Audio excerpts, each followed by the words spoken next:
আসসালামু আলাইকুম গাইস, আপনারা সবাই কেমন আছেন? রূপকথা কুকিং হাউসে সবাইকে স্বাগতম জানাচ্ছি। আলহামদুলিল্লাহ, আপনারা সবাই নিশ্চয়ই ভালো আছেন। আমি অনেক বেশি ভালো আছি। গাইস, আমি এখন আলু ভাজি করছি। সিম্পলভাবে ঝিরি ঝিরি করে কাটে আলু ভাজি করছি, দেখেন আমার রূপকথার জন্য। আগে যদি জানতাম যশোরে যেতে চাইতাম না, এই জ্বালার প্রাণে সহে না। ও মনরে,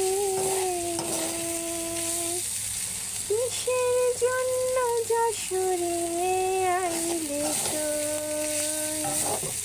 আগে যদি জানতাম যশোরে যেতে চাইতাম না, এই জ্বালা